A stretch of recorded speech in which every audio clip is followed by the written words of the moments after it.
Hey everybody, welcome to the Sarah Fraser Show. I am recording this today for my podcast, which you can find on Spotify, Apple, iHeartRadio, everywhere that podcasts are played, The Sarah Fraser Show, or on my YouTube channel, which is also The Sarah Fraser Show. Boom, you can find it there. So a lot of you have been curious about my pregnancy, fertility journey, all because of a molar pregnancy that I had going on about a year and a half ago. So today I'm going to tell you step by step how I got pregnant after a molar pregnancy. I will give you the heads up that none of the products that I talk about in this episode are sponsored. None of the doctors are sponsored. I've never exchanged any money with them except for, my insurance pays them all the time. minus that. So this is just what worked for me. I'm a big proponent, whether it comes to my mindful eating journey or my marriage, or in this case, my how to get pregnant journey. And I'm a geriatric mama. This is what worked for me. And I always tell people that you should pick and choose. You should read a lot of things, educate yourself. And I always take nuggets from multiple different people and see what applies to my life. So I hope that helps you today. But this is really how I got pregnant post-molar pregnancy, which is a very rare kind of like genetic mutation that happens that I will get into. I do want to thank a couple sponsors. There are sponsors for this show, but again, none of the doctors, none of the products that I'm going to talk about, none of the procedures have been sponsored. First up, if you're in the Northern Virginia area, you need to contact Ed Ball if you are looking to get some landscaping done this spring on your home. Maybe you're adding a pool. Maybe you've been thinking, you know what, I need a fabulous backyard, patio with a fireplace, all that good stuff.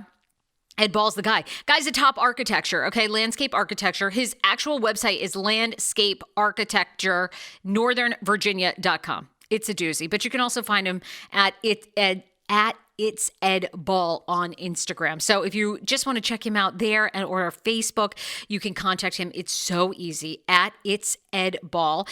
Top architect, his before and after of landscapes are unbelievable. So if you're in the DC area, if you're watching or listening, check him out, call him today, make a consultation. He's also been doing video consultations of your front yard, backyard, or if you have fabulous plans for a pool, now is the summer to do it because before you know it, it's going to be hot. We're going to be back out there.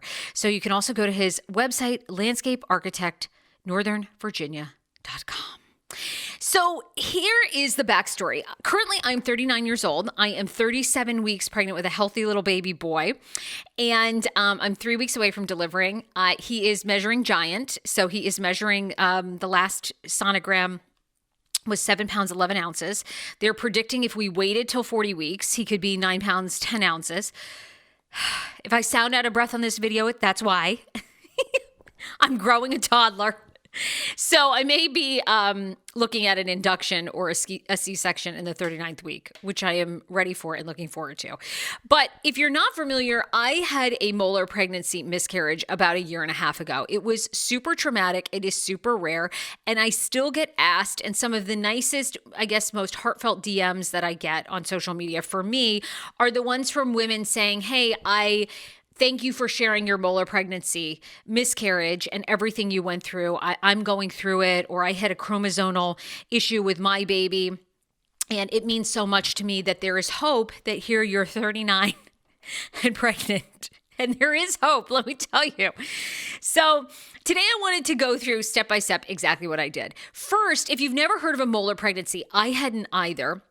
They are very rare. 20,000 women or less in the United States every year will have a molar pregnancy. So of the almost 4 million babies that are born, it is highly, highly unlikely that you will ever have one. You're probably more likely to have some sort of chromosomal imbalance or chromosomal issue pop up than you are to have a molar pregnancy.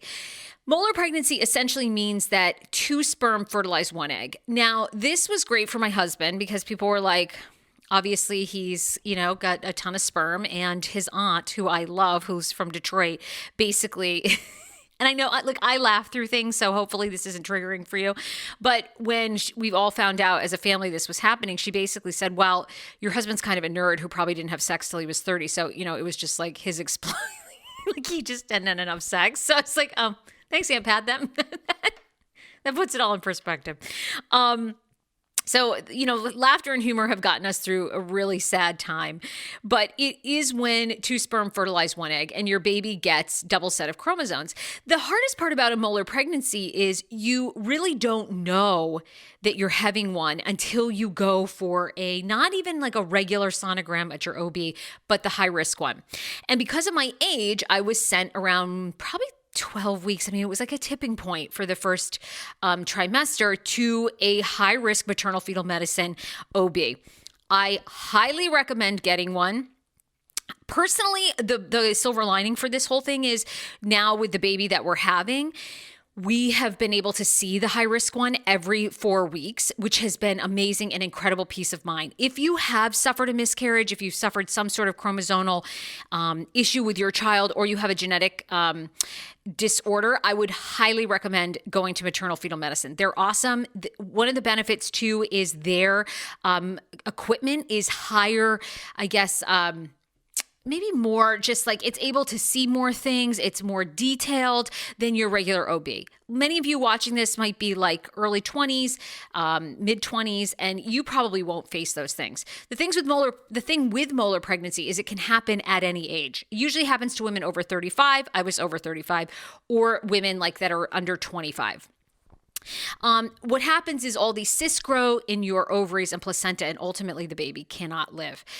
I tell people this story of the day we walked in. I was so confident because my husband and I had gotten pregnant the very first try right after our wedding in August of 2019. And I thought, everything seems great. All the blood work was great when we first went. So I thought, oh my God, I'm going to I was like thinking about delaying the appointment because I'm like, there's nothing wrong. And I remember we see a doctor named Dr. Kelly Orzechowski in Northern Virginia at Virginia Hospital Center. She is top notch. I highly recommend if you're in the DC area, you think about coming to see her in her office. They are incredible and have gone above and beyond. And I knew something was wrong. They did the sonogram, and the woman who was doing the sonogram was totally quiet. And I'm going to cry because I think it's because I'm just like hormonal and 37 weeks pregnant. But it was one of those days like anyone that's had a miscarriage or, like lost a baby knows. So she wasn't saying anything. And the baby was moving on the screen. And then she said, I'll be right back. I'm going to go get the doctor. And when the doctor walked in, she said, your baby is not going to make it. And it's still it's crazy because we've gone to therapy, like all these things. But when I still hear that or remember it, it's just a really sad moment. And she said, you have this molar pregnancy and the baby will not, the baby's alive now, but is not going to survive. So you need to kind of take the weekend to think about it. And, we're probably going to do a DNC. So traumatic. Of course, all this was happening. We were going to a family wedding that weekend. We know that our baby isn't going to make it. The baby passed that weekend, and then we had a DNC the following week. After you have a molar pregnancy, the crazy part about it is you have to check your HCG levels, which are pregnancy hormones, all the time, because sometimes in even rarer cases, which usually don't happen, but I happen to be the 1% on this, those cysts can grow back in your placenta and your ovaries and can actually result in this thing called gestational trophoblastic disease, which is a form of pregnancy cancer. The good news is it's so rare for that to happen, especially if you have a partial molar pregnancy. Partial molar pregnancy means that you have a fetus, which we did. And sometimes a molar pregnancy, the baby never even develops. So that's even more rare. But anyhow, I ended up having, the bleeding never really stopped for me, even after the DNC. And I woke up one morning, 2 months after the DNC, and I was having a hemorrhage. The doctors had warned me there was a small chance this could happen. I knew what was happening. And I called 911. All these hot EMT people showed up, and I had to have an emergency DNC, and they told me, hey, you have GTN, or gestational trophoblastic disease, GTD, thank you. And you're going to have to start methotrexate shots, which are a form of chemo. I had 4 rounds of methotrexate shots. You go to an infusion center. That was like a whole scary situation as well. I cried the first day. As you can tell, I cried. I cried the day that I walked into the infusion center. I couldn't believe all this had happened from getting pregnant. We were in shock. My husband and I were just like, we had no idea this could even happen.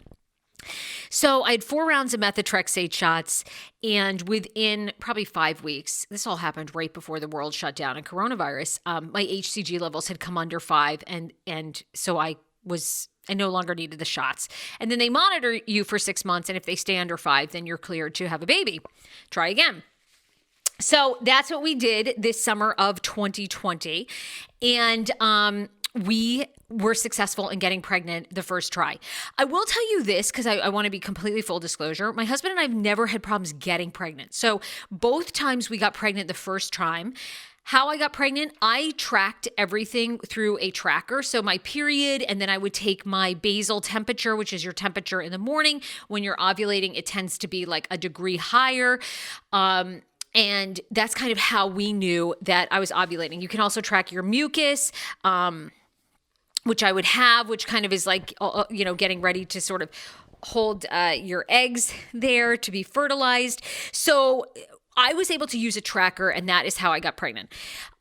Also, some of the things that I did leading up to, which I wanted to share because I think that they're really important, is I did acupuncture. I'm a huge acupuncture fan. If you are in, my favorite acupuncturist is a guy in West Bloomfield, Michigan, where my husband is from, named Iran. And it's Stillwater Acupuncture. He is like 5 fucking stars. Okay, I swear to God, this man helped me get pregnant. He, like every time I go back to Michigan, I book 2 sessions with him. He's an energy healer. The man is a fucking miracle worker. Okay, you spend 90 minutes with him. He like reads the body. He's mind blowing. I highly recommend finding a Chinese trained acupuncturist. What's the difference? You'll find a lot of chiropractor offices. They'll have acupuncturists there. They may be great, but Chinese medicine ones are much more in tune with reading the body. They do moxa, which is like an herb that they burn on you to move energy, stagnant energy. So if you're trying to get pregnant, highly recommend acupuncture. I did that while I was getting my HCG levels checked for 6 months. The other thing is I highly recommend the book Your Body in Balance by Dr. Neil Barnard. Dr. Barnard is a plant-based doctor. I went plant-based. This book is mind-blowing, by the way. Thank you, Dr. Barnard. He's hot too, by the way. So it is all about plant-based and how you can get pregnant, and basically how now all the meat and the hormones in meat and the hormones in cheese and all this shit fuck with our pregnancy hormones. Your Body in Balance. Get the book. I went plant-based almost faithfully 4 to 5 days a week. I do have a weakness for boneless chicken wings. I would have those. I would treat myself, and I like a little ice cream here and there. But for the most part, day after day, I would go completely plant-based, and he has actual research of how that helps your fertility. Think about that. Also, cut down on drinking, cut down on stress. I know that kind of seems crazy to get pregnant during coronavirus when it was very stressful, but I found being home, being around my husband, actually was quite relaxing. Spending time with my family during the pandemic, we all kind of quarantined together, really helped. Healthy weight and exercise. I exercise probably 3 days a week. I do nothing strenuous. I walk, yoga, a class here and there. I do like to jog and sprint, playing basketball. I only do exercise activities that I find to be enjoyable. Right now, I can't do much. I need to take a walk. That's about it. And then I did a couple other things, which I'm going to share with you. I do want to thank another sponsor, though, before I get into that. ShipStation is amazing. So if you sell stuff online, you're definitely in the right business. More people are shopping online than ever before. And that means a lot of orders coming in and a lot of orders you'll need to ship out fast. That's why online sellers like you need ShipStation. No matter how much you sell, ShipStation makes it super easy to manage and ship all of your orders from all of your sales channels faster, cheaper, and more efficiently. Okay, ShipStation. No matter where you're selling, Amazon, Etsy, your own website, ShipStation funnels all of your orders into one simple interface that you can manage from anywhere, even your cell phone. It's no wonder ShipStation has more 5-star reviews than any other shipping software. Use my code, you get 60 days free. Just use TSFS to get a 60-day free trial. That's 2 months free of no hassle, stress-free shipping. Go to ShipStation.com. Click on the microphone at the top of the page. Type in TSFS. That's ShipStation.com and enter offer code TSFS and make ship happen. So on top of exercise, healthy weight, we went to a fertility clinic post the Molar pregnancy because we weren't sure, the doctors kept assuring us like this was a rare one-off, very, very low chance of it repeating, and you could go on to have a healthy pregnancy. As you can imagine, after hemorrhaging, after going through all this, I was skeptical. So was my husband, I think, of like, okay, are we really going to be able to have a child? And we're older. The thing I love about Your Body in Balance, that book, Dr. Barnard talks about how women should easily be able to have babies into their 40s. And by the way, 50% of women who try to have a child and try to get pregnant over the age of 40 are successful. I would take a 50-50 odd as a geriatric mama. So he really goes into a lot of detail. But we wanted to go to a fertility clinic. We went to a place called Dominion Fertility in Virginia. Really like them. Highly recommend them. Again, not sponsored. And they did a couple of tests. They did an egg count, which is a blood test that you do. They also did a semen analysis for my husband. And then they just checked like my fallopian tubes and kind of just did like a vaginal exam. Everything came back. They were like, all signs point to you guys should be able to conceive naturally. So we did, and we actually were successful again the first time in getting pregnant. And I found out again in August, it was probably like August 5th or 9th of 2020, that we were expecting. As you can imagine, any of you watching who have had a miscarriage or a loss, when you get pregnant, it is the most stressful. Like you're so excited and you want to let yourself be excited. And then you're also on guard because you know what it's like to suffer that loss and you don't want to get that excited. So my husband and I had made a decision. We were not going to tell anyone except for very, very few close friends that we were pregnant until like we actually didn't tell people publicly till 22 weeks, which I know is fucking nuts. That's like 6.5 months. That might have been a little much, but we went to the high risk doctor again. And, everything kept coming back looking good. We did all the genetic tests that came back and looked good. So then at 22 weeks, we announced. Then I would say throughout my pregnancy, something that worked really well, obviously a good prenatal, but you'll want to ask your doctor about taking a baby aspirin before you even conceive. And then especially if you're over 35, baby aspirin is now proving to help women with preeclampsia, to the health of your placenta, and so much more. So baby aspirin, highly recommend it, but talk to your doctor first, please. I am not a doctor. Then they said to me, do not spend thousands of dollars on prenatal vitamins. I have girlfriends who ordered high-end vitamins, $120, $130. What I love about my OBs is they're very science-based, and they say nature-made prenatal multi and DHA, 200 milligrams DHA, is a great multivitamin. This can be found at CVS or Walgreens. I love it. It's also reasonable. And I took magnesium throughout my pregnancy. For migraines, leg aches, so great. Talk to your doctor about that as well. So that's really kind of like how I...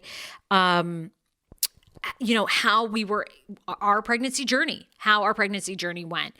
I also recommend if you've gone through any trauma or loss, definitely to you and your spouse to get counseling or go to a group session, whatever works for you. I could not do the Facebook groups on molar pregnancy. It was too depressing. It seemed like there were 3 women's voices in there that were the loudest, and everything that could have gone wrong went wrong. And then they would somehow end up talking about like everything else in their life that had nothing to do with the molar pregnancy, but that was just horrible.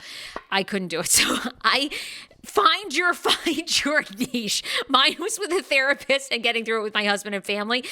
The groups ended up giving me way more anxiety than I could handle, but some people love that support. What works best for you works best for you. The hospital should offer too some counseling or group settings. One of the things I get asked to is like, how did your husband handle it? My spouse is like non-emotional about our pregnancy loss. I think for guys, women, which I love, are getting a lot more attention and focus. And I think there's just a real growth around how important moms are, stay-at-home moms, working moms, the struggle. But dads kind of get left out of that conversation. And I say to people when they say, oh, my husband isn't emotional, it impacts him tremendously, but it's hard, I think, for men to really let out that emotion. And my husband was able to do that in therapy. I really recommend that. Most guys, they don't want to talk about it. It's super sad. But I think if you can kind of convince your husband to even go to 2 or 3 therapy sessions around the loss, you will see so much emotion from him that he's probably just doesn't want to share. And lots of times my husband, I think, feels like he needs to be strong for me and take on my stress and can't really let his out. So through therapy, I think we've learned to really help each other kind of carry that burden. So I definitely recommend that. Just to go over the doctors that I recommend, even if you're watching this and you're not from Virginia, a high-risk maternal fetal medicine doctor. Find one that has good reviews. Ask around. The OB that I use here in Northern Virginia is Dr. Winterling, Ingrid Winterling, 5 stars, healthcare for women. They have locations in Reston and in Arlington. I've seen her for 10 years. She's amazing. That poor mama, she's seen like every angle of my hooch and cooch. I mean, she's put IUDs in, IUDs out. I mean, like honest to God, it's like loading up a Cirque du Soleil show with all the wires and all the things, pulleys, whatever you can imagine. Dominion Fertility is where I went to go see. And then I love a great acupuncturist. There's some really good ones in the DC area too. Do your research. Lots of times it sucks because the good ones do not take insurance. Maybe worth the investment even going once a month, because sometimes I would go just once a month and it just really can help get your body in alignment and ready for pregnancy. I do want to just take one moment too to, if you've watched this video or you've heard the podcast, go to my Apple Podcast show on Apple Podcasts. You have the app if you're an iPhone user, and please subscribe to the show. Just hit subscribe. Love for you to also leave a review. The Sarah Fraser Show on Apple Podcasts, or you can go and subscribe on Spotify. That would be so terrific. Same thing with my YouTube channel. Definitely subscribe, and please leave a comment below. Are you struggling to get pregnant, or do you want to share your pregnancy journey? I'm sure other women would love to hear how you got pregnant post a loss, a miscarriage, repeat miscarriages, or a chromosomal imbalance. Love you guys. Thank you. You can always reach out to me on my Instagram at The Sarah Fraser Show, or you can email me, thesarahfrasershow@gmail.com. Bye, everybody. Thank you. Bye.